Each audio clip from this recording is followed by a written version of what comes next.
మూడవ అధ్యాయం page number 180 కుడివైపు నుంచి ఫిలిప్పీయులకు రాసిన పత్రిక మూడవ అధ్యాయం 14 వచనం. క్రీస్తు యేసునందు దేవుని ఉన్నతమైన పిలుపునకు బహుమానమును పొందవలనని గురి యొద్దకే పరిగెత్తుతున్నాను. దేవుని వాగ్దానాన్ని మన వెలికిలో దీవించుకున్నాను. సమయం ముందు మనమందరం లేచి దేవునికి ఉన్నట్లు కీర్తన పల్లవి ఒక 2 వర్షాలు పడుతున్నాం. దయచేసి ఈ సమయం ముందు స్థలం సర్దుకోవాలని నేను ప్రేమతో మనవి చేసుకుంటున్నాను.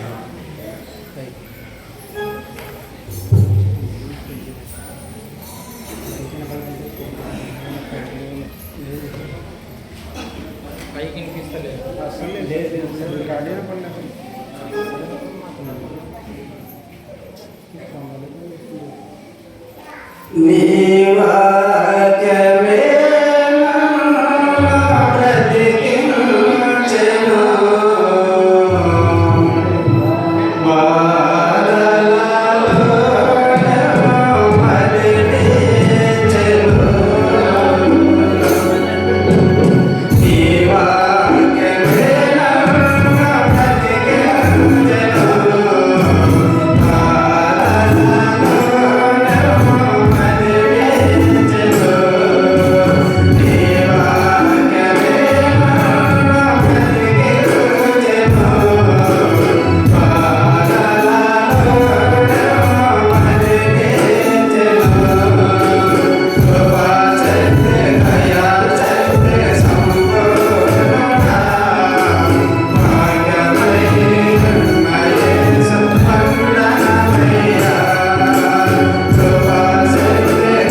దేవుని సన్నిధిలో ఉన్నాం. మన పిల్లలుగా పెద్దవాళ్ళను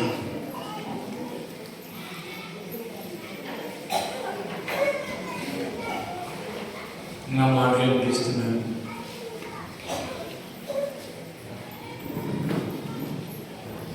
మనం ప్రాముఖ్యమైనటువంటి సమయంలో ఉంటున్నాం. జీవమైనటువంటి దేవుని మాటలు మనము విననే ఉంటున్నాం. కాబట్టి చేరు వచ్చినటువంటి మనం 10 నిమిషాలు జాగ్రత్తగా మెలకువగా ఉండి దేవుని మాటలు వినాలని నేను ప్రేమతో మనవి చేస్తుంటున్నాను. ఇలా ముఖ్యంగా పిల్లల్ని తెచ్చుకున్నవాడు, మీ పిల్లల్ని మీ దగ్గర ఉంచుకున్నాడు అమ్మా, మీ ఊళ్ళో కూర్చోబెట్టుకున్నాడు. చిన్నవారు మొదలుకొని పెద్దవారు వరకు మనమందరము దేవుని సన్నిధిలో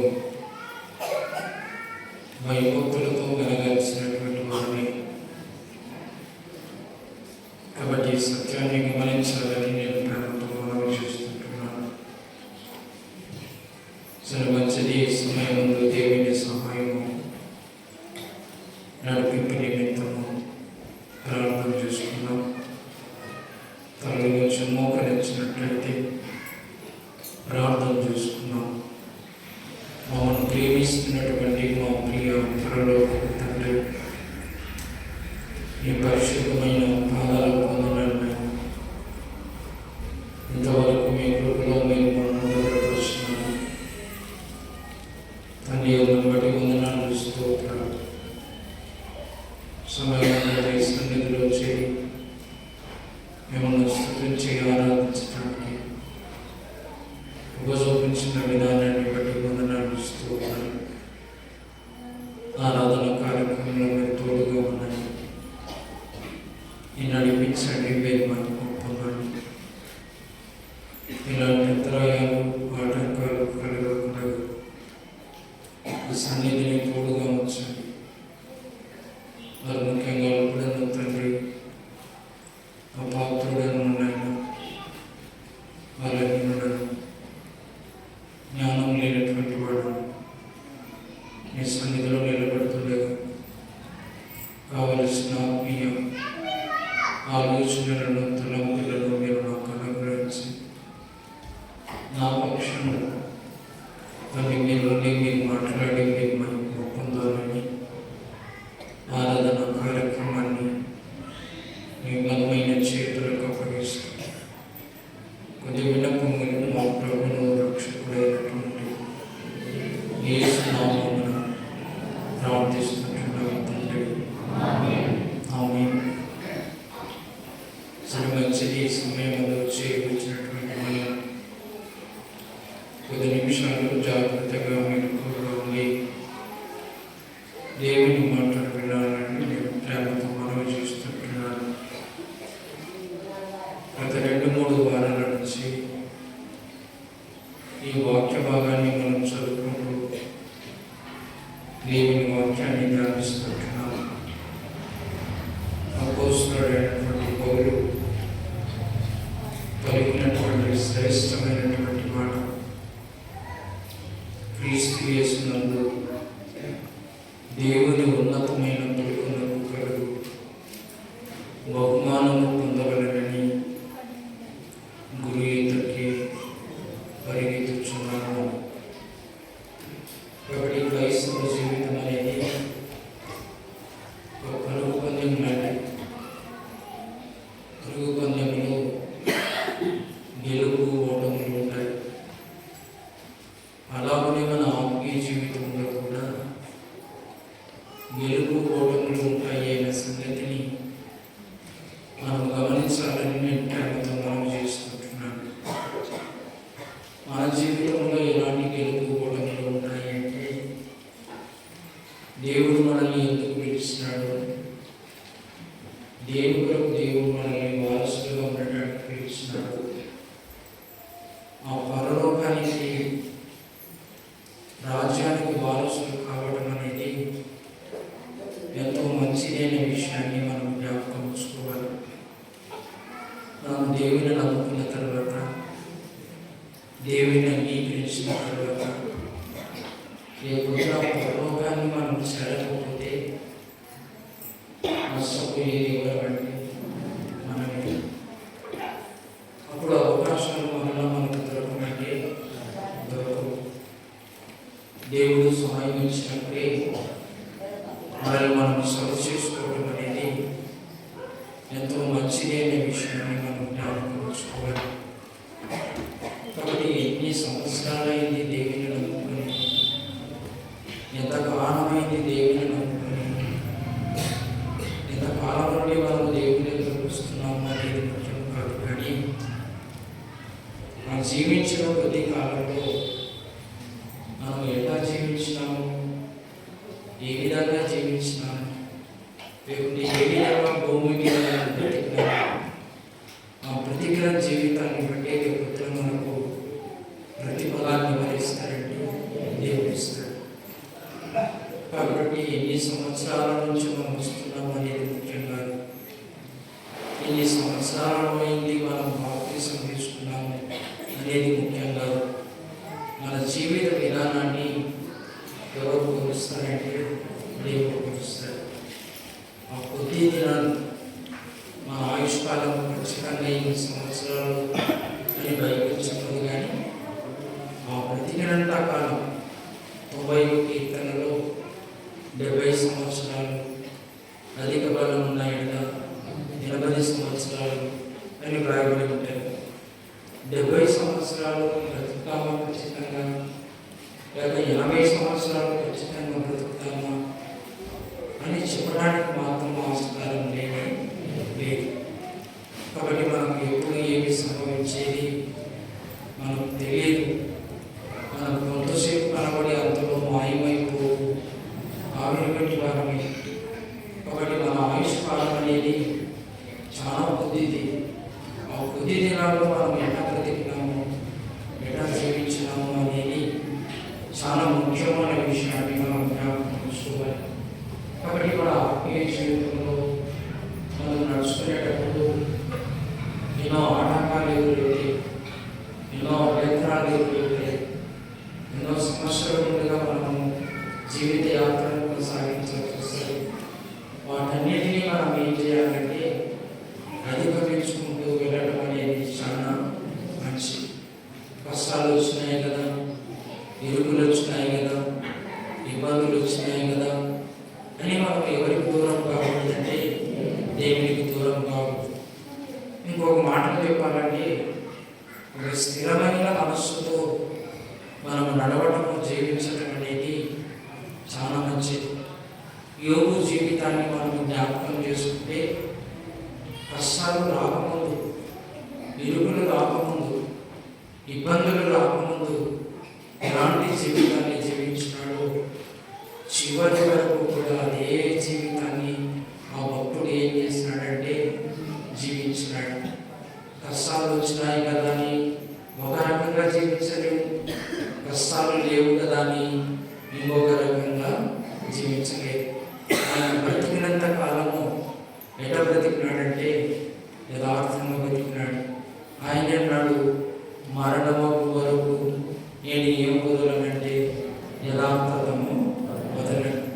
భార్య కూర్చొని ఇంత జరిగిన యథార్థతను వదలవా, దేవుని దృష్టించి మరణముగా మనకి దేవుడొద్దు అని ఆమె భార్యతో మాట్లాడినాడు.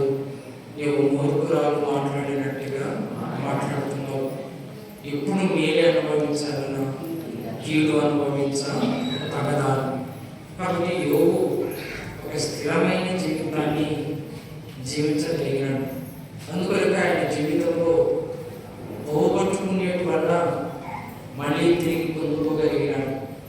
ఒకవేళ ఆయనలో కానీ స్థిరమైన జీవితం ఆయన జీవించగా ఉండకపోతే కదా ఆశీర్వాదాలు అనేవి మళ్ళీ వచ్చేవి కానీ కావు. మరలా 10 కుమారులను ఆయన పొందుకునేవాడు కానీ కాదు. కాబట్టి నేను ఎందుకు ఈ మాట చెప్తున్నానంటే మన ఆత్మీయ జీవితంలో ఒక స్థిరమైన జీవితాన్ని మనము జీవించడం అనేది ఎంతో మంచిది అనే విషయాన్ని మనం గుర్తుంచుకోవాలి. ఒక మాటలో చెప్పాలంటే కుడియడం వరకు మనము తుట్టిల్లకుండా పడిపోకుండా జీవించడం అనేది చాలా మంచిది. చూడండి, ఆనాడు మన పితరులైనటువంటి ఇశ్రాయేలీయుల జీవితాన్ని కనుక గమనించినట్లయితే వారి జీవితం ఎలా ఉందో ఒక మాట మనం జ్ఞాపకం చేసుకున్నాము. కీర్తనలు గ్రంథం 78వ కీర్తనలు గ్రంథం 78వ కీర్తన చూడండి. కీర్తనలు 78వ కీర్తన 36 వచనం కీర్తన 493. అయినను వారి హృదయము ఆయన ఎడల ఏమని రాయబడింది? స్థిరముగా ఉండలేదు. ఆయన నిబంధనను వారు నమ్మకముగా గైకొనలేదు. నోటి మాటతో వారు ఆయనను ముఖస్తుతి చేసి తమ నాలుకలతో ఆయన యొక్క దొరికిరి. ఇది ఆనాడు మన పితరులైనటువంటి ఇశ్రాయేలీయులు జీవించిన జీవన విధానం. వారి హృదయము దేవుని ఎడల స్థిరంగా లేదంట. వెంబడిస్తున్నారు కానీ దేవుని పిల్లలే కానీ దేవుని జనాంగమే కానీ వారి హృదయం మాత్రము దేవుని ఎడల ఏమీ లేదంటే స్థిరంగా లేదు. దేవుని వాక్యాన్ని గైకొనలేదంట. ఆయన నిబంధనలను నమ్మకంగా గైకొనడం లేదంట. నోటి మాటతో ఆయన ముఖస్తుతి చేసినారంట. తమ నాలుకలతో ఆయన యుద్ధ ఏం చేసినారంట? మొక్కినారంట. కాబట్టి పైకి మాత్రమే దేవుని ఆరాధిస్తున్నారు కానీ నిజంగా హృదయపూర్వకంగా మనస్ఫూర్తిగా వారు దేవుని స్తుతించి ఆరాధించడం లేదు. అక్కడ వాక్యంలో స్పష్టంగా రాయబడింది, ఆయన నిబంధనను వారు నమ్మకముగా గైకొనలేదు. నోటి మాటతో వారు ఆయనను ముఖస్తుతి చేసి తమ నాలుకలతో ఆయన యొక్క మొక్కిరి. కాబట్టి దేవుని దగ్గర అబద్ధాలు కూడా మాట్లాడినారు. దేవుని దగ్గర వారు మొక్కినారు. వారు తమ నాలుకలతో పైకి మాత్రమే ముఖస్తుతి చేసినారు కానీ హృదయపూర్వకంగా వారిని ఎవరు స్తుతించలేదంటే గడిగిద్దారు. దేవుని స్తుతించలేదు, దేవుని ఆరాధించలేదు, దేవుని వాక్యాన్ని కూడా గైకొనలేదు. దేవుడు వారికి నడవలసినటువంటి మార్గాలను ఇచ్చినాడు, ధర్మశాస్త్రాన్ని ఇచ్చినాడు. ఆ ధర్మశాస్త్రాన్ని వాడు ఎన్నడూ అనుసరించి నడిచినటువంటి వాడు కానీ దాదాపుగా పాలు తేనెలు ప్రవేశిస్తున్నాడు. దేశం చేరడానికి 10 దినాలు చాలు. 10 దినాలు కావాల్సింది వాళ్ళకి ఎన్ని పట్టిందంటే 40 ఏళ్ళు పట్టింది. 40 ఏళ్ల కాలమైన వారు దేవుని మార్గములను ఏం చేయలేదంటే తెలుసుకోలేదంట. పేరుకేమో దేవుని పిల్లలే, పేరుకేమో దేవుని జనాంగమే, పేరుకేమో దేవుని చేత ఏర్పాటు చేయబడినటువంటి వంశమే. కానీ ఎవరి మార్గాలను తెలుసుకోలేదంటే గడిగిస్తారు. దేవుని మార్గాలను తెలుసుకోలేదంట. ఈ మార్గంలో మనం ఎట్లా నడవాలి, ఈ మార్గంలో మనం ఎట్లా జీవించాలి, ఎట్లా బ్రతికితే బాగుంటుంది, ఏ విధంగా మనం జీవిస్తే రేపు పొద్దున ఆ కణాన్ని చేరగలుగుతాం అనే ఆలోచన లేకుండా వారు ఏం చేస్తున్నారంటే జీవించినారు. అందుకని దేవుడు అంటున్నాడు, వారి హృదయము ఆయన ఎడల స్థిరముగా ఉండలేదు. కాబట్టి హృదయంలో ఏమీ లేదంటే స్థిరత్వం అనేది లేనే లేదు, నిలకడ అనేది లేనే లేదు. కష్టాలు వచ్చినప్పుడేమో ఎవరి దగ్గరకు పరిగెత్తుకొని వస్తారంటే దేవుని దగ్గర పరిగెత్తుకొని వస్తారు. మరి కష్టాలు తీరిన తర్వాత ఎవరికి దూరం అవుతారంటే దేవునికి దూరం అవుతారు. ఇది వాళ్ళు చేస్తున్న పని. కష్టాలు వచ్చినప్పుడేమో అయ్యా మాకు ఆహారం లేదు, మాకు నీళ్లు లేవు, మాకు అది లేదు, ఇది లేదు అని దేవుని మీద బాధపడతారు. దేవుడు వారికి సహాయం చేస్తాడు. సహాయం చేసిన తర్వాత మళ్ళీ ఎవరు మర్చిపోతారంటే ఎవరిని మర్చిపోతారంటే దేవుడిని మర్చిపోతారు. ఆనాడు ఎర్ర సముద్రం దగ్గర గొప్ప రక్షణ కార్యాన్ని చేసినాడు. వారు కళ్ళారా చూసినారు దాన్ని. కానీ ఆ రక్షణ కార్యం మీద వారికి నమ్మకమే లేదంట. దాన్ని మర్చిపోయినారంట. వాక్యంలో మాట రాయబడి ఉంటుంది చూడండి. ఇదే అధ్యాయం 78వ కీర్తన 22వ వచనం చూడండి. వారు దేవుని యందు విశ్వాసముంచకపోయి ఆయన దయచేసిన రక్షణ యందు ఏముంచలేదంట, నమ్మిక ఉంచలేదంట. కాబట్టి వారు నమ్మకమే ఉంచలేదంట. చూశారు, ఫస్ట్ ఏమో అనుకున్నారు, ముందు పోతే ఎర్ర సముద్రం ఉంది, వెనక్కి వెళితే ఫరో సైన్యం ఉంది, అగో ముందు పోయినా చస్తాము, వెనక్కి పోయినా చస్తాము అని మోసతో బాధపడ్డారు. ఇక్కడ చనిపోయేదానికంటే ఐగుప్తులో చనిపోవడమే చాలా మంచిది, ఐగుప్తులో కూడా ఏమున్నాయంటే సమాధులు ఉన్నాయి అని బాధపడిన వాళ్ళు ఏ ఒక్కరు కూడా చావనే చాలు. దేవుడు వాళ్ళను ఆరిన నేలన ఏం చేస్తున్నాడంటే ఎర్ర సముద్రాన్ని దాటించినాడు. అది కళ్ళారా చూసినారు. ఇప్పుడు కళ్ళారా చూసినా ఎవరి మీద నమ్మకం ఉండాలంటే ఎవరి మీద నమ్మకం ఉండాలి? దేవుని మీద నమ్మకం ఉండాలి. కానీ వారికి దేవుని మీద ఏమి లేదంటే నమ్మకం లేదు. ఆయన కలగజేసిన రక్షణను వారు మర్చిపోయినారంట. అక్కడ అదే మాట వ్రాయబడింది చూడండి, ఆయన దయచేసిన రక్షణ యందు ఏమని వ్రాయబడిందంటే నమ్మిక ఉంచలేదు అని వ్రాయబడింది. చూశారు కళ్ళారా, అయినా ఏం చేస్తామంటే నమ్మకం లేదు, మర్చిపోయినారు. కాబట్టి మధ్యాహ్న కాల సమయంలో మన ఆత్మీయ జీవితంలో ఒక స్థిరమైన జీవితాన్ని మనం జీవించడం అనేది చాలా మంచిది. చూడండి, దావీదు కూడా ఒకసారి తన మనస్సును స్థిరత్వంలో కోల్పోయినాడు. చూడండి, కీర్తన గ్రంథం 51వ కీర్తన ఒక మాట జ్ఞాపకం చేసుకుందాం. ఆ స్థిరమైన మనస్సును దావీదు కూడా ఒకసారి కోల్పోయినట్టుగా వాక్యంలో వ్రాయబడి ఉంటుంది. 10-11 వచనాలు చూడండి. దేవా, నా యందు శుద్ధ హృదయము కలగచేయము, నా అంతరంగములో ఏమంటున్నాడంటే స్థిరమైన మనస్సును నూతనముగా పుట్టించు, నీ సన్నిధిలో నుండి నన్ను త్రోసివేయకు, నీ పరిశుద్ధాత్మను నా యుద్ధ నుండి తీసివేయకు. కాబట్టి ఈ మాట ఎప్పుడు రాస్తున్నాడు దావీదు అంటే తన జీవితంలో ఒకసారి తప్పిపోయినాడు, తన జీవితంలో ఒక పొరపాటు చేసినాడు. ఆ చేసిన పాపాన్ని బట్టి దేవుని దగ్గర ప్రార్థన చేస్తున్నాడు. అయ్యా, నా మనస్సులో నాకు మనస్సు ఏమి అంటే స్థిరంగా లేదు. నా మనస్సు చూడండి, అక్కడ ఆయన అంటున్నాడు, నా అంతరంగములో స్థిరమైన మనస్సును నూతనముగా పుట్టించు. కాబట్టి నా అంతరంగములో లోపల నాకు ఏమి లేదంటే స్థిరమైన మనస్సు లేదు. నా మనస్సులో స్థిరత్వం అనేది లేదు. నేను తప్పు చేశాను, నేను పొరపాటు చేశాను, నా హృదయం చెడిపోయింది. అక్కడ పైన అంటున్నాడు, శుద్ధ హృదయము నాకు దయచేయి. నా హృదయములో నేను ఏం చేసినానంటే పాపము చేసినాను.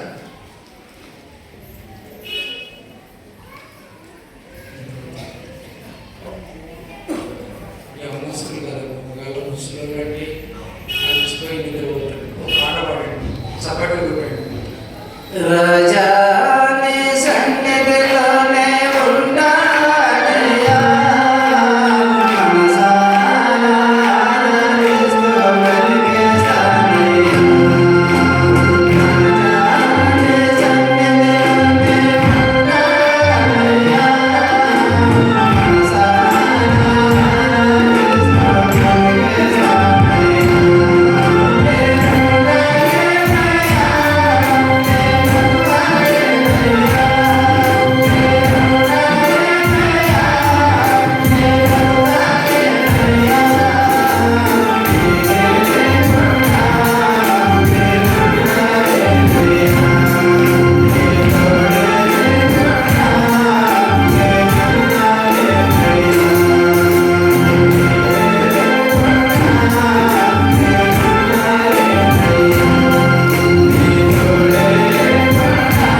ఉంటున్నాడు.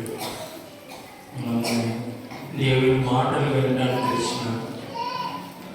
దేవుని మాటలు వినటం అనేది చాలా మంచిది. కాబట్టి దేవుని సేవకుడు ఏం చెప్తున్నాడు, ఏం వాక్యం చెప్తున్నాడు అనేది కొంచెం ఏం చేయాలంటే గమనించాలి.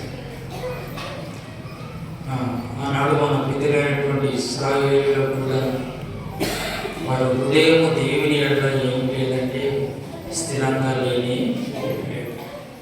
కొన్నాళ్ళు బాగా నమ్మకాన్ని ఉంచుతారు, కొన్నాళ్ళు నమ్మకాన్ని ఉంచారు. దేవుడు దయచేసిన రక్షణను వాళ్ళు ఏం చేసినారంటే మర్చిపోయినారు. వేరే సముద్రం దగ్గర వాళ్ళు గొప్ప రక్షణ కార్యాలు చూసినారు. మా మాటలు వినిపిస్తున్నాయి. పిల్లలు ఉన్నవాళ్ళు కాబట్టి ఆ రక్షణను మర్చిపోయినారు. దావీదుని గురించి జ్ఞాపకం చేసుకుంటున్నాం. ఆయన హృదయము చెడిపోయింది, పాపం చేసినాడు. ఆ పాపాన్ని బట్టి దేవుని దగ్గర ప్రార్థన చేస్తున్నాడు. ఏమని ప్రార్థన చేస్తున్నాడంటే, నా అంతరంగములో స్థిరమైన మనస్సు నూతనంగా పుట్టించు, నాకు మరలా కొత్త మనస్సు దయచేయి. ఒక మాట చెప్పాలంటే నాకు కొత్త హృదయాన్ని, నా హృదయం ఏమైందంటే పాడైపోయింది. నేను ఏం చేసినానంటే తప్పు చేసినాను, నేను పొరపాటు చేశాను, నేను పాపము చేశాను అని దేవుని దగ్గర తన పాపాన్ని ఏం చేస్తున్నాడంటే ఒప్పుకుంటున్నాడు.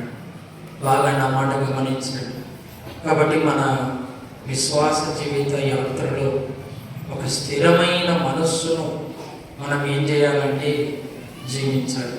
ఒకవేళ తుట్టిల్లినామా, ఒకవేళ ఎక్కడ పడిపోయినామా, ఏ విషయంలో మనం బలహీనతలుగా ఉన్నామో ఆ బలహీనత నుంచి మరలా తిరిగి లేవటం అనేది చాలా మంచిది. సంసోనుకు దేవుడు ఎన్నో అవకాశాలు ఇచ్చినాడు. ఆ అవకాశాలనల్లా సంసోను ఏం చేసినాడంటే చేజార్చుకున్నాడు. తను అనుకున్నాడు, వాళ్ళు ఎన్నిసార్లు బంధిస్తే నాకేమీ ఫిలిప్ తీరు, నాకున్న బలం చేత నేను తప్పించుకుంటాను అని అనుకున్నాడు. కానీ చివరికి ఎవరు ఇచ్చినారంటే ఎవరు ఇచ్చినాడు? దేవుడు ఇచ్చినాడు. అనుకున్నాడు, వాళ్ళు ఎన్నిసార్లు బంధిస్తే నాకేమి, నాకున్న బలంతో అది ఏమి పనికి రాదు. తాళ్ళతో కాకుండా గొలుసులతో బంధించని నేను తెప్పేసుకుంటా కదా, నేను అన్నీ తుంచుకొని వేసేస్తా కదా అని అనుకున్నాడు. కానీ అట సాధ్యముగానే కాలేదు. నేను ఎందుకు ఈ మాట చెప్తున్నానంటే, ఒకవేళ మనం ఎక్కడ పడిపోయినాము, ఏ స్థితిలో మనం వెనకబడి ఉన్నాము, ఆ స్థితిలో నుంచి మరలా లేవడం అనేది చాలా మంచిది. లేదు అదే స్థితిలో ఉన్నాము, అటనే బ్రతుకుతున్నాము, అటనే జీవిస్తున్నాము అంటే రేపొద్దున నష్టపోయేది ఎవరమంటే మనమే. మనం పొందుకోవాల్సిన బహుమానము మనకు రాదు. కాబట్టి మన ఆత్మీయ జీవితంలో దేవుడు ఏ విధంగా జీవించమంటున్నాడో ఆ విధంగా జీవిస్తేనే రేపొద్దున మనకు బహుమానం అనేది వస్తుంది. కానీ ఒకవేళ మనం అట్లా జీవించకుండా నేను నమ్ముకున్నాను, నేను ఆరాధన పోతలే, ప్రార్థన పోతలే, ప్రభువులలో చేస్తలే, నాకు ఏం తక్కువ అని అనుకుంటే మాత్రము పప్పులో ఏం వేసినట్టు తెలుసా అమ్మా? కాలు వేసినట్టునే, పప్పులో కాలు వేసినట్టునే. కాబట్టి దావీదు స్థిరమైన మనస్సు కావాలని మరలా ఎవరిని అడుగుతున్నాడంటే దేవుణ్ణి అడుగుతున్నాడు. ఇంతకుముందు ఎట్లా ఉన్నాము, ఇంతకుముందు ఏ విధంగా జీవించినాము, ఇప్పుడు ఎట్లా జీవిస్తున్నాము అనేది మనం ఆలోచన చేయడం అనేది చాలా మంచిది. ఇప్పుడు మనం దేవుని మాటలలో ఏం చేస్తామంటే పడిచెవిని పెడతాం. సేవకులు వాక్యం చెప్తుంటే హాయిగా ఏమొస్తుందంటే నిద్ర వస్తుంది. కానీ రేపు పొద్దున దేవుడు అడుగుతాడు, వచ్చినావు కానీ నువ్వు దేవుని మాటలు వినలేదు, హాయిగా నిద్రపోతుంటివి, ఇంటికి పోతుంటివి, నువ్వు ఒక్కనాడైనా నా మాటలు వింటివే, ఎప్పుడు ప్రభువా అని అంటారు. అప్పుడు దేవుడు బుక్ తీస్తాడు, తన డైరీ రాసుకుంటుంటాడట. ఆ డైరీలో చూసి పలానా డేట్సుడు, పలానా దినంసుడు నువ్వు నిద్రపోయాడు, ఆ రోజు పలాని వాక్యం చెప్పినాడు సేవకుడు, నువ్వు ఆ వాక్యం విననే వినలేదు. అప్పుడు గుర్తొస్తాడు, అవు ప్రభు తప్పయింది, అప్పుడు అవకాశం రాని, అప్పుడు అవకాశం రాదు. ఇప్పుడుంది అవకాశం, ఇప్పుడు సరిదిద్దుకోవడానికి అవకాశం ఉంది. కానీ రేపొద్దున మాత్రము అవకాశం దొరకమంటే దొరకనే దొరకదు. దావీదు అంతరంగంలో స్థిరమైన మనసు కావాలని ఎవరికి ప్రార్థన చేస్తున్నాడంటే దేవునికి ప్రార్థన చేస్తున్నాడు. యేసు ప్రభు వారి శిష్యులు కూడా ఆయన సిలువ వేయబడిన తర్వాత, పునరుత్థానం చెందిన తర్వాత యేసు ప్రభు వారు వారికి కనిపించలేకపోయేలోపుగా బాగా నా మాట గమనించండి. ఇంతకుముందు చేపలు వలలు వదిలిపెట్టి యేసును వెంబడించిన వారు యేసు ప్రభు వారు మళ్ళీ కనిపించలోపుగా వాళ్ళ ఆలోచన ఏం చేసినారంటే మళ్ళీ చేపలు పట్టడానికి అనుకోనప్పటి యేసు ప్రభు వారు మనకు కనిపించలే. ఆయన లేచినాడు లేదో అనేటి తల్లి, ఆయన లేచినాడు లేదో మళ్ళీ చేపలు పట్టడానికి పోదాం అని ఒకరిగా ఒకరు మాట్లాడుతున్నారట. ముందు పేదలు అన్నాడట, నేను చేపలు పట్టడానికి పోదాం మళ్ళీ అన్నాడట. మిగతా వాళ్ళు అన్నారట, మేము కూడా వస్తాం పండి అంటారు. ఎక్కడంటే మనం గొర్రెదాంటు ఒక గొర్రె పోతే అన్ని గొర్రెలు పోతాయి. చూడండి యోహాను సువార్త, ఆ మాట చక్కగా రాయబడి ఉంటుంది. యేసు ప్రభు వారు కనిపించలేపుగానే వాళ్ళు ప్రత్యక్షమయ్యే లోపుగానే వాళ్ళు ఏం చేస్తారో చూడండి. ఒక మాట జ్ఞాపకం చేస్తాను. యోహాను సువార్త చివరి అధ్యాయం, యోహాను సువార్త చివరి అధ్యాయం. ఏం మాట్లాడుకుంటున్నారో వీళ్ళు 21వ అధ్యాయం. ఇక్కడ బాగా చదువుతాము, బాగా గమనించాము.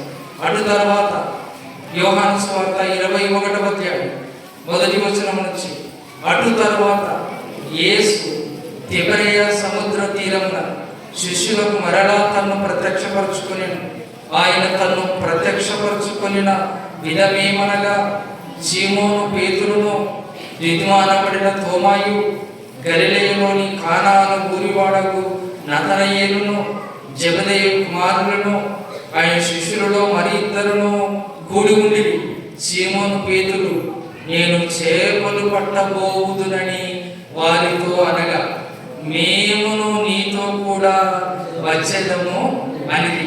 వారు వెళ్ళి దోణి ఎక్కిరి, కానీ రాత్రంతయు ఏమీ పట్టలేదు. సూర్యోదయం అయిచుండగా యేసు దరిని నిలిచెను. అయితే ఆయన యేసు తన శిష్యులు, యేసు అని శిష్యులు ఏమని వ్రాయబడింది గుర్తుపట్టలేదు. బాగా నా మాట గమనించండి. యేసు ప్రభు వారు పునరుత్థానమైన తర్వాత వీళ్ళల్లా ఏమని మాట్లాడుతున్నారంటే, యేసు ప్రభు వారు లేచినాడో లేదో మనకైతే కనిపించలేదు, మళ్ళీ మన పని మనం చేసుకుందామండి, మన బతుకు మనం బతుకుదాము, మన జీవనాన్ని మనం కొనసాగిద్దాము. ఇంతకుముందు ఏం పట్టుకుంటుంటే చేపలు పట్టుకుంటుంటివి, మరలా చేపలు పట్టుకుందాం పండి అని పేతురు లోపుగా మిగతా వాళ్ళు కూడా ఉన్నారంట, మేము కూడా నీ ఎండనే వస్తాం. పోయి రాత్రంతా ఏం వేసినారంటే వలలు వేసినారు. వేస్తే ఒక్క చేప కూడా పడలేదు. ఇప్పుడు యేసు ప్రభు వారిని వదిలిపెట్టి వెళ్ళి చేపలు వేసినారు. ఇంతకుముందు బాగా చేపలు పడుతుండేవి కదా, మంచి మంచి చేపలు వస్తుండే, పెద్ద పెద్ద చేపలు పడుతుండేవి. అబ్బా ఎన్ని పడుతుండేమో, ఈసారి కూడా మళ్ళీ మనం చేపలు పట్టలేకపోదాము అని పోయి ఏం వేసినారంటే వలలు వేసినారు. సముద్రంలో ఒక్క చేప కూడా దొరకలేదు. బాగా అన్నమాట గమనించండి. అక్కడ మరలా కింది వచనాలు చదువుతాను చూడండి. 4వ వచనం, సూర్యోదయం అగుచుండగా యేసు దరిని నిలిచెను. అయితే ఆయన యేసు అని శిష్యులు గుర్తుపట్టలేదు.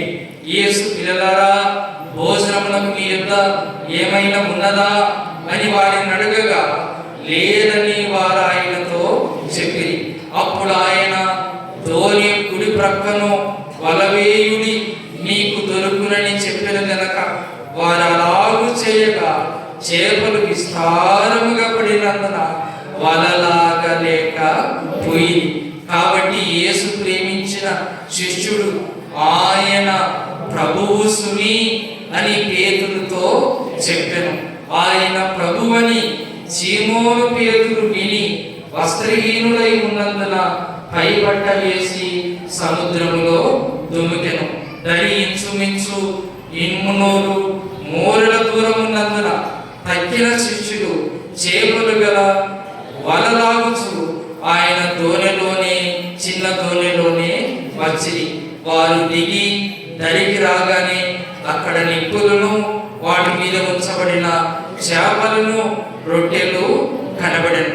యేసు, మీరిప్పుడు పట్టిన చేపలలో కొన్ని తీసుకుని రండని వారితో చెప్పగా, సీమోను పేతురు దోణ ఎక్కి వలను దరికి లాగెను. అది 153 గొప్ప చేపలతో నిండి ఉండెను. చేపలు అంత విస్తారముగా పడినను వల పిగుల లేదు. బాగా నా మాటను గమనించండి. కింది వచనంలో ఏమని వ్రాయబడి ఉన్నదంటే, ఒక మాటను జ్ఞాపకం చేసుకుందాం. 12వ వచనం, చేపలు అంత విస్తారముగా పడినను వల పిగులలేదు. యేసు రండి భోజనము చేయుడని వారితో అనెను. ఆయన ప్రభువని వారికి తెలిసినందున నీవెవడవని శిష్యులలో ఎవడనో ఆయనను అడుగ తెగింప లేదు. యేసు వచ్చి ఆ రొట్టెను తీసుకొని వారికి పంచిపెట్టెను. అలాగే చేపలను కూడా పంచిపెట్టెను. యేసు మృతులలో నుండి లేచిన తరువాత శిష్యులకు ప్రత్యక్షమైనది. ఎన్నవసారంట? మూడవసారంట. యేసు ప్రభు వారు పునరుత్థానం అయినాడు కానీ ఇంకా శిష్యులకు కనిపించలేదు. కనిపించలేకపోయే లోపుగానే వీళ్ళు ఏం చేశారంటే, మన పని మనం చేస్తున్నప్పటి యేసు ప్రభు వాడు లేచినాడు అనంటమ్మా, లేచినాడు లేదు అన్నమ్మా, బాగా కళ్ళు తెరవాలి. ఇట బల్బు లైట్ ఎట్ట వెలుగుతుంటారో అట్ట వెలుగుతుంటారా నాకు కళ్ళు చూడంగానే.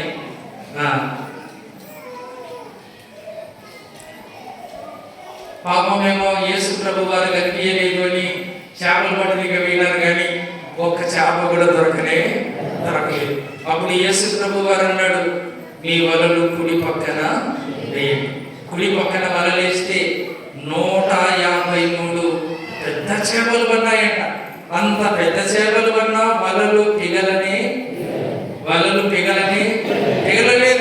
పిగలలేదంట. బాగా నా మాట గమనించండి. అప్పుడు గుర్తుపట్టినారు ఎవరు యేసు ప్రభు వారిని. అంతవరకు వారు గుర్తుపట్టలేదు. ఒకవేళ అప్పుడు గాన యేసు ప్రభు వారు తాను ప్రత్యక్షపరచుకోలేదనుకో, అందరూ మళ్ళీ ఆగిపోతుంటారండి. యేసు ప్రభు వారిని విడిచి చేపల పట్ట దగ్గరే పోతుంటారు.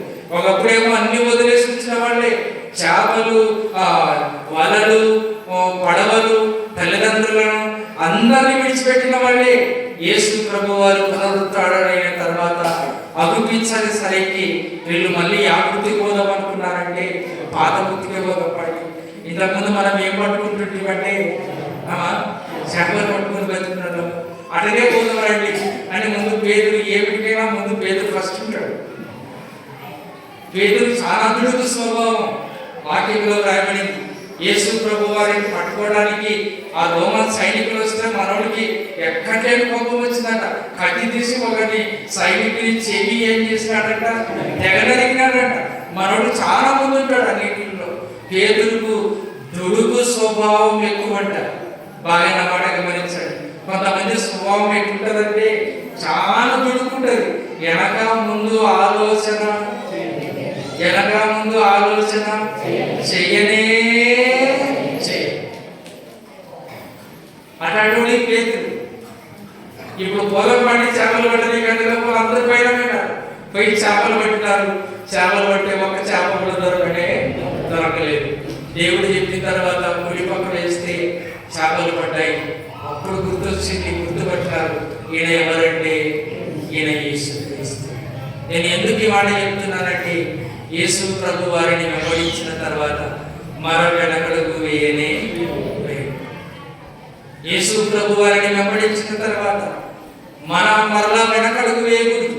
అందుకొరకే వాక్యం ఏం చెప్తుందంటే, మనం దేవుని నమ్ముకున్న తర్వాత ఏ వృత్తి అయితే, ఏ పని అయితే, మన ఆత్మీయ జీవితానికి ఆటంకం కలగజేస్తుందో బాగా నా మాట గమనించండి. అవసరమైతే ఆ వృత్తిని కూడా మనం మానేయాలంట. బాగా నా మాట గమనించండి. ఏ వృత్తి అయితే యేసు ప్రభు వారిని వెంబడించడానికి ఆటంకం అవుతుంటుందో, ఏ పని అయితే మనల్ని యేసు ప్రభు వారి దగ్గరకు రాకుండా దూరం చేస్తుంటుందో, ఒక మాటలో చెప్పాలంటే ఆ పనిని కూడా అవసరమైతే ఎవరి కొరకు వదులుకోవాలంటే గడియతారా దేవుని కొరకు వదులుకోవాలి. చూడండి ఎఫెసీలో రాసిన పత్రిక ఒక పాట పడండి. మనం రాజా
బస్సులో పోయేటప్పుడు ఒకసారి డ్రైవర్ సడన్గా ఏమేస్తాడు, ఏమన్నా అడ్డం వస్తే బ్రేక్ వేస్తాడు. పాటప్పుడు ఒకసారి ఏమేయాలంటే బ్రేక్ అయింది. మనకి ఎన్ని పాటలు పడించిన మనల్ని మేలుకునేది ఏమన్నా ఉందే. మళ్ళీ పాట అయిపోయిన తర్వాత రీక్షాల మామూలే. ఏ వృత్తి అయితే, ఏ పని అయితే మనకు ఆత్మీయంగా ఎదగడానికి లేకుంటే ఆత్మీయంగా నడవడానికి ఆటంకం కలగజేస్తుంటుందో, అవసరమైతే ఆ పనిని కూడా దేవుని కొరకు వదులుకోవాలంట. ఇది బైబిల్ చెప్పే సత్యం. ఎఫెసీలో రాసిన పత్రిక చూడండి, 4వ అధ్యాయం పేజ్ నెంబర్ కుడివైపు నుంచి 175, 22వ వచనం నుంచి చదువుకున్నాం. కావున మునుపటి ప్రవర్తన విషయంలోనైతే మోసకరమైన దురాశల వలన చెడిపోవు మీ ప్రాచీన స్వభావమును వదులుకొని, ఈ మాట బాగా గమనిద్దాం, మీ చిత్తవృత్తి యందు నూతన పరచబడిన వారై, ఈ మాట బాగా గమనిద్దాం, మీ చిత్తవృత్తి యందు నూతన పరచబడిన వారై. అంటే చిత్తం అంటే ఇష్టము, వృత్తి అంటే పని. బాగా నా మాట గమనించండి. మనం ఏ పని అయితే ఇష్టకరంగా చేస్తూ ఉంటామో, బాగా నా మాట గమనించండి, ఆ పని విషయంలో కూడా మనం నూతన పరచబడాలంట.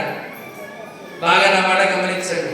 చాలా మంది మనవాళ్ళు కూడా ఏం వేస్తారంటే పొగాకు వేస్తారు, పొగాకు వేస్తారు. బాగా నా మాట గమనించండి. మనం ఏమేయకూడదంటే పొగాకు వేయకూడదు. ఒక ఊరిలో మన వాళ్ళే కళ్ళమ్ముతారు. నేను వాళ్ళకి చాలా చెప్పినాను, ఇది మనం చేయాల్సిన వ్యాపారం కానీ కాదు, మీరు వేరే వ్యాపారం పెట్టుకోండి ఏదన్నా జీవనం నిమిత్తము అని ఎంత చెప్పినా వాళ్ళు ఆ వ్యాపారాన్ని మొదలనే వదలరు. నేను ఎందుకు ఈ మాట చెప్తున్నానంటే, ఏ వృత్తి అయితే మనల్ని ఆత్మీయంగా ఎదగడానికి అడ్డుగా ఉంటుందో, ఏదైతే ఆటంకం కలిగిస్తుందో, అవసరమైతే ఆ వృత్తులు కూడా మనం ఏం చేయాలంటే మార్చుకోవాలి. పొగాకు ఎందుకు వద్దంటున్నానంటే నేను తెలుసా, వీడిలో ఉండేది పొగాకి.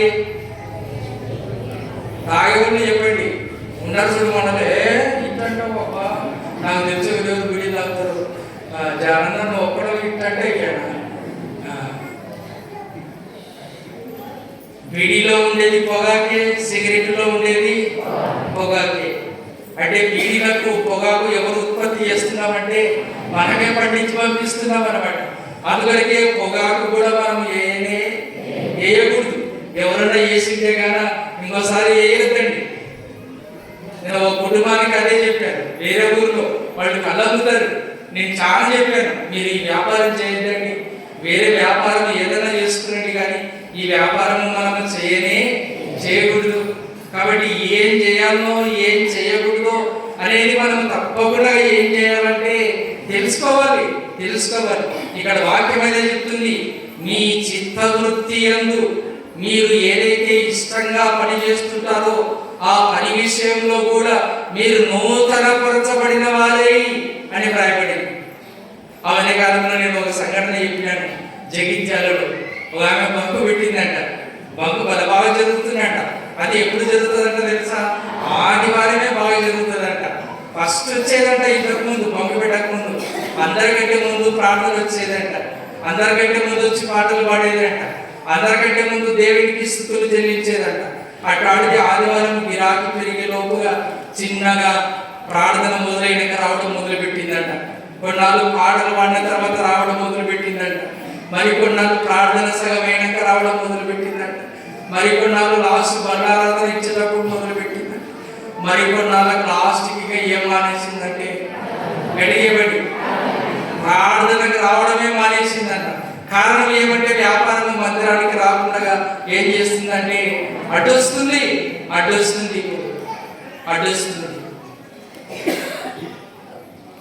సేవకుడు వెళ్ళి చెప్పినాడంట, అమ్మా మీరు చాలా మంచి విశ్వాసాలు, ఒకప్పుడు అందరికంటే ముందు వచ్చి పాటలు పాడేవారు, అందరికంటే ముందు వచ్చి మీరు ప్రార్థన చేసేవారు, ఏమాక ప్రార్థనకు రావడం మానేసినారంటే ఆమె వెళ్ళిందంట, ఏం చేస్తారు సార్, ఈ బంకు పెట్టుకున్నాక వ్యాపారం ఆదివారం చాలా బాగా జరుగుతుంది, ఈ గిరాకీని వదులుకోలేక రాలేకపోతున్నాను అని చెప్పిందంట.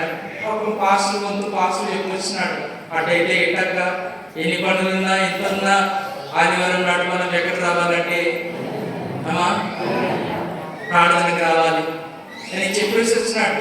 కానీ ఆమె మాత్రం వినలేదు. కాలం గడిచింది. బాగా నా మాట వినండి అమ్మ, సందడి ఉంది తల్లి, ఎవరో అరుస్తున్నారు పిల్లలు, ఎవరో కేకలు ఇస్తున్నారు.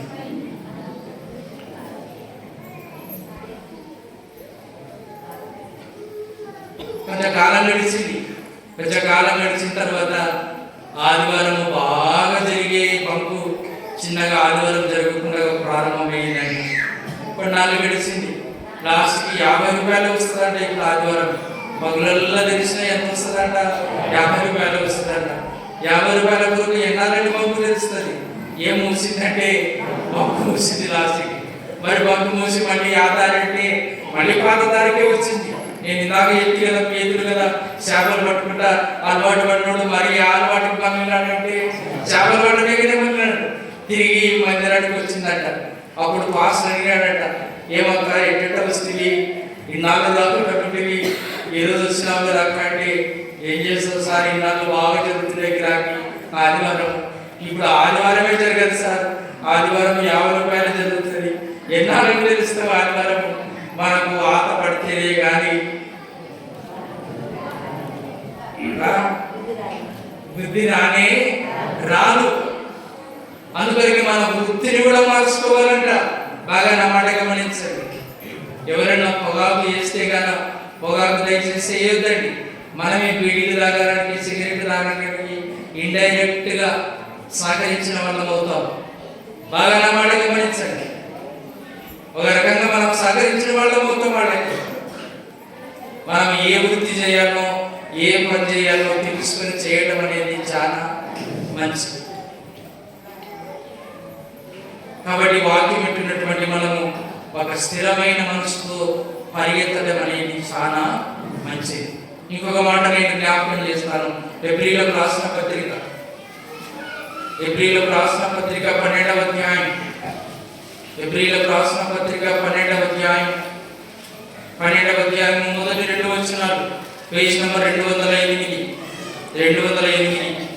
ఇంత గొప్ప సాక్షి సమూహము మేఘము వలె మనలను ఆవరించి ఉన్నందున మనము కూడా ప్రతి భారమును సులువుగా చిక్కుల పెట్టు పాపమును విడిచిపెట్టి విశ్వాసమునకు కర్తయు దానిని కొనసాగించువాడనైన యేసు వైపు చూచుచూ మన ఎదుట ఉంచబడిన పందెములో ఏమని వ్రాయబడింది?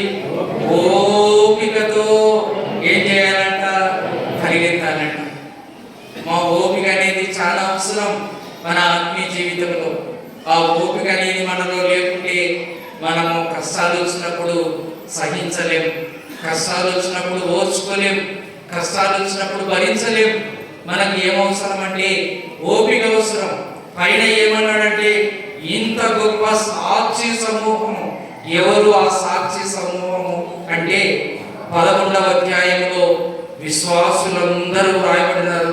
విశ్వాస వీరులు. ఆ విశ్వాస వీరులల్లా మనల్ని చూస్తున్నారంట. మాకు తెలుస్తుందే లేదు కదా? అదే మరి మా కళ్ళు కొట్టేట్టు అనిపిస్తుంది. 11వ అధ్యాయంలో విశ్వాసుల వీరులు ఉన్నారు. వారి విశ్వాస జీవితంలో ఎంత విశ్వాసాన్ని వారు కలిగి జీవించినారంటే ఆ సమూహం అంతా మనల్ని చూస్తుందంట.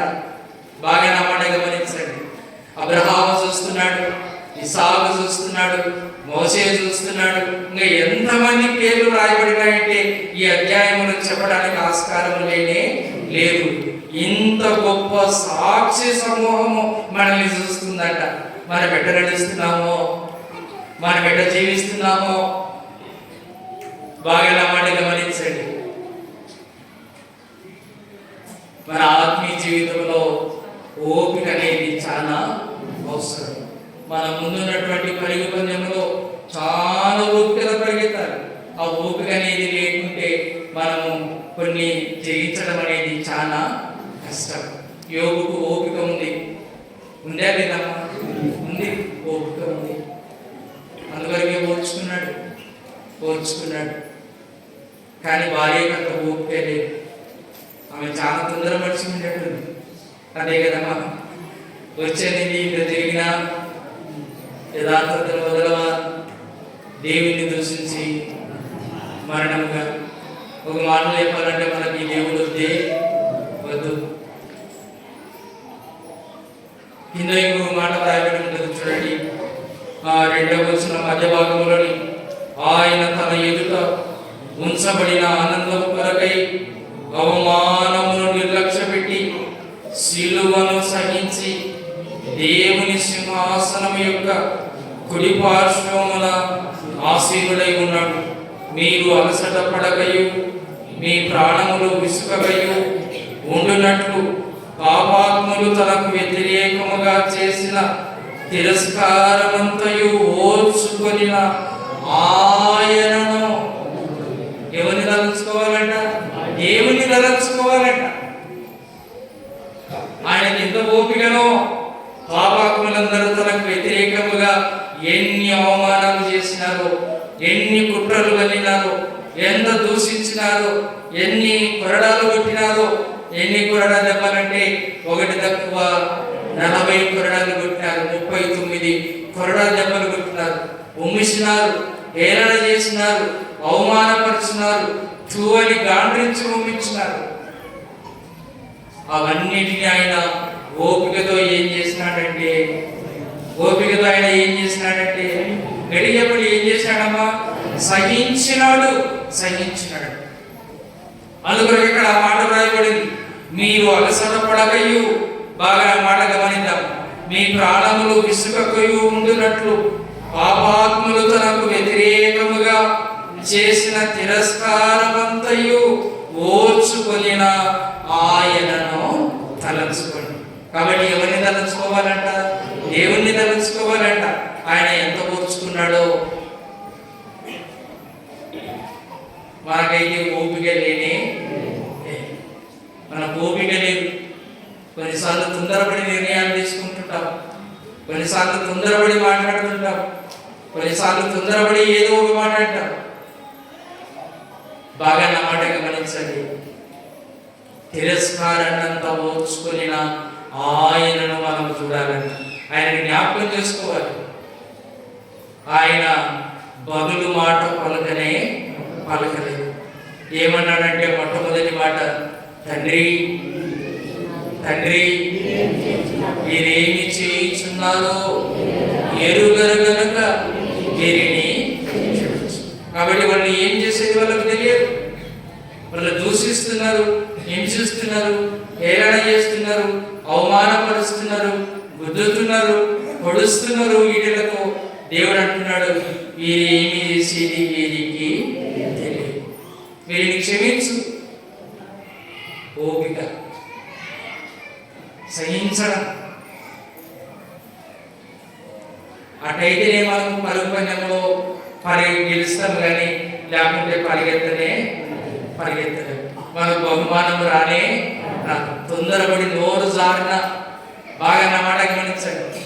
ఏదో ఒక సామెత అంటారు, కాలు జారితేనన్నా తీసుకుని వస్తుందట, కానీ అనండి నోరు జారినాక తీసుకునేక రాదు. మన కాలు జారవు, కానీ ఏం జారుతామంటే నోరే జారుతుంది. మనకు నోరు ఎక్కువ. తటాలన ఏదో ఒక మాట అనేస్తాం. అవి ఇటు అనగుదా, అనాలన, ఇది మంచిదా, ఇది చెడ్డదా, ఏమి ఆలోచన చెయ్యం. నోరు దిగదా అని మనం ఇష్టం వచ్చినట్టు ఏం చేస్తామంటే మాట్లాడతాం. రేపు పొద్దున మాట్లాడిన ప్రతి మాటను బట్టి బాగా నా మాట గమనించండి. ఎవరికి లెక్క చెప్పాలంటే, ఇప్పుడేమో సంసోను కదా విరజిమ్ముకొని లేచినట్ట మనం విరజిమ్ముకొని ఏం మాట్లాడుతుంటామంటే మాటలు మాట్లాడేస్తుంటాం. మన మాట వైపు అద్దు పద్దు ఉండదు. ఈరోజు అటనే మాట్లాడుతున్నాం మేము. ఏ పొద్దున సమయం వస్తుంది, సమయం వచ్చినప్పుడు మాట్లాడిన ప్రతి మాటను బట్టి ఎవరికి లెక్క చెప్పాలంటే దేవునికి లెక్క చెప్పాలి. ఆ మాటలు బట్టి మనం నీతిమంతులమా అపరాధులమా అనేది తీర్చబడతామంట. కాబట్టి మన ఆత్మీయ జీవితంలో ఒక స్థిరమైన మనసుతో పరిగెత్తడం అనేది చాలా మంచిది. ఎక్కడ పడిపోయినామో, ఎక్కడ వెనకబడినామో, ఏది మనల్ని ఆటంకపరుస్తుందో, ఏది మనల్ని దేనికి దగ్గరికి కాకుండా ఆటంకపరుస్తుందో. ఒక ఊళ్ళో ఒక ఆయన, మన ఊరు పక్కనే ఆ ఊరు ఉండేది, అక్కడ కొద్ది దగ్గర మూసేస్తున్నాడు బైబిల్. కోళ్ళ వ్యాపారం చేస్తాడు. ఎవరింటికి పోయినా, ఎంతమంది ఇంటికి పోయినా ఆ రోజు ఇంట్లో వచ్చిన సేవకుల కల్లా మంచిగా కొడుకులు వండి పెడతాడు. బాగా గమనించాలి. కానీ ఆదివారం నాడు మాత్రం యాడికి రాడండి, ఎడికి చెప్పండి, ప్రార్థనకి రాడు.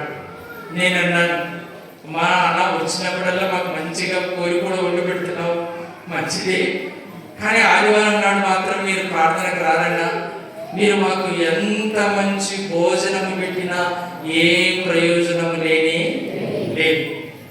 ఎందుకంటే ఆదివారం నాడు మనం ఎవరము ఏ పని చేయకూడదు. ఆ దినము మనము మన కుటుంబం ఎక్కడికి రావాలంటే దేవుని మందిరానికి రావాలి అని నేను చెప్తా ఉంటే ఆయన అంటాడు, తలకి ఇవ్వకుండా తల పోకుండా ఏం చేస్తారు సార్, ఆదివారం నాడు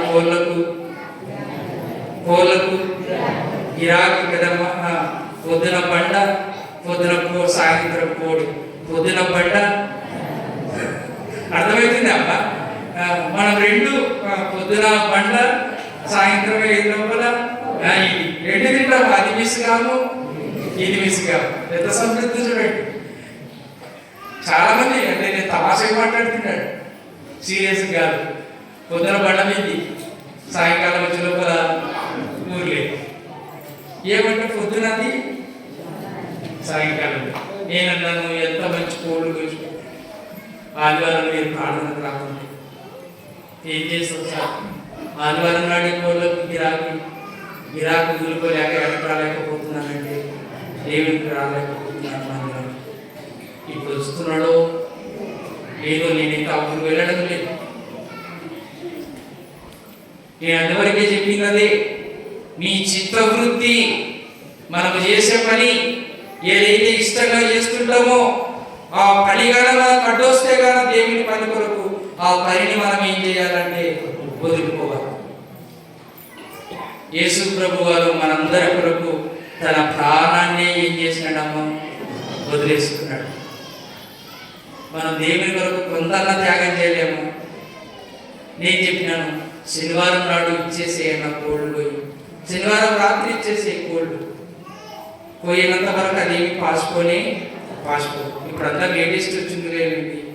మరుసటి రోజు పోసి ఆడబెడతారంటే ఫ్రిడ్జ్లో పెడతారు, ఫ్రిడ్జ్లో పెట్టి మరుసటి రోజు ఏం చేస్తారంటే అమ్ముతారు. మనకు తెలియదు. నేను కూడా ఒక రోజు కర్నూలులో శనివారం పోయాను. వాస్తవంగా అండి, ఒక రోజు శనివారం మటన్ పోయినాడు. మటన్ పోతే గిన్నెలో కేసులో మటన్ చల్లగా అనిపించింది. ఏమో చల్లగా ఉంది మటన్ అనుకున్నాను.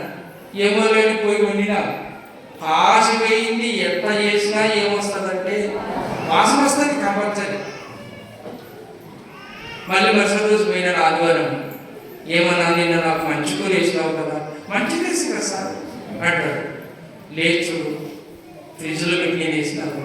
నా గిన్నెలోకి వేయగానే నా గిన్నె ఏమైందంటే చల్లగా అయింది. ఫ్రిడ్జ్లో పెట్టింది ఎట్లుంటుందంటే చల్లగా ఉంటుంది. అప్పుడప్పుడు కోసింది చల్లగా ఉండనే ఉండదు. మన వృత్తిని కూడా అవసరమైతే మనం మార్చుకోవాలి. ఆ ఓపిక మనలో ఉండాలి. కాబట్టి ఒక స్థిరమైన మనస్సుతో ఎవరిని వెంబడించాలంటే మా దేవుని వెంబడించాలి. కరుణించండి, మోకరించండి. ఈరోజు నేను కావాలని గట్టిగా మాట్లాడలేదు. అరిసరిసి ఏమైనా తగ్గుతానంటే నాకు కరుణ వస్తుందమ్మా. అందువరకే ఈరోజు నిదానంగా మాట్లాడుతున్నాను. ఎంతసేపు ఇదనే ప్రాక్టీస్ చేయాలని ఒక ఆలోచన. మన ముగ్గురికి వెళ్ళాను పోయిన శుక్రవారం నాకు వెనక ఇంకో ప్రసంగికుడు ఉన్నాను అనుకున్నాను. ఆయన అనుకుని బాగా స్పీడ్గా బాగా గట్టి మాట్లాడేసినాడు. అయిపోయినాక అంటున్నారు, లేదు సార్ ఇంకో ప్రసంగం మాట, ఆ మాట ముందు చెప్పొచ్చు లేదా, నేను ఇలాగా మాట్లాడుతున్నాను. ఇంకో ప్రసంగికుడు ఉన్నాడేమో, నేను ఆయనకి సమయం చేయాలా అని ఆతృతతో నేను మాట్లాడినానంటే, లేదు సార్ ఈరోజు నువ్వు చెప్పిన తర్వాత ఎవరు చెప్పకూడదు అనుకున్నాము, నేను ఒక్క ప్రసంగంతోనే ముగియాలి. మరి ఆ సంగతి ముందు చెప్పింటే ఇంకో కొంచెం నిదానంగా చెప్పింది. వాక్యం బుక్కు పట్టకుండా ఏం చెప్పినారంటే వాక్యం చెప్పినారు. కాబట్టి బుక్కి పట్టినా ఎవరికి నష్టం అంటే నాకు నష్టం. మీరు బుక్కు పట్టి చెప్పినా నిద్రపోతారు, అమ్మా ఎంత చెప్పినా నిద్రపోతారు. మీ కొరకు ఎంత ప్రయాసపడినా ఏ ప్రయోజనం లేని. అందువరకు ఇప్పటి నుంచి ఇట్లే చెప్తుంటాడు, నిదానంగానే చెప్తాడు. లేట్ అయినా పర్వాలేదు. ఇంకా వచ్చే వారం మళ్ళీ చెప్తున్నాను. ఇంతటితో అయిపోలేదు. ఈ ఒక మాట జ్ఞాపకం తెచ్చుకోండి. స్థిరమైన మనసుతో ఎవరిని వెంబడించాలంటే దేవుని వెంబడించాలి. అదొక్క మాట గుర్తుపెట్టుకునండి. మరి వచ్చే వారం ఇంకో మాటతో దేవుని వాక్యాన్ని ధ్యానం చేసుకుందాం. తరలించండి, మోకరించండి, ప్రార్థన చేసుకుందాం. మమ్మల్ని మిక్కిలిగా ప్రేమిస్తున్నటువంటి మా ప్రియ పరలోకపు తండ్రి, మీ పరిశుద్ధమైన పాదాల పొందనాలైనా ఇంతవరకు మీ కృపలో మీరు భద్రపరుస్తున్నారు తండ్రి. అందుని బట్టి వందనాలు, స్తోత్రాలు. ఇతర వాక్యం వెళ్ళడం కాకుండా ఫలించడానికి మీరు కృప చూపించారండి. తండ్రి, ఒక స్థిరమైన మనసుతో మిమ్మల్ని వెంబడించాలని ఈ వాక్యం తెలియజేస్తుంది. కొంతమందిని మేము జ్ఞాపకం చేస్తున్నాం. వారి విశ్వాస జీవితంలో స్థిరత్వాన్ని కోల్పోయినారు, కానీ చివరకు మరలా స్థిరమైన మనసుతో మిమ్మల్ని వెంబడించగలిగినారు. మేము కూడా ఒక స్థిరమైన మనసుతో తొట్టిల్లకుండా, మా ఆత్మీయ జీవితంలో పడిపోకుండా మిమ్మల్ని వెంబడించినంత కాలం మీకు ఇష్టలుగా ఈ మార్గంలో జీవించడానికి కృప చూపించారు. మరి మా ముందు ఉంచబడినటువంటి పందెంలో ఓపికతో పరిమితమైన మీ వాక్యం తెలియజేస్తుంది.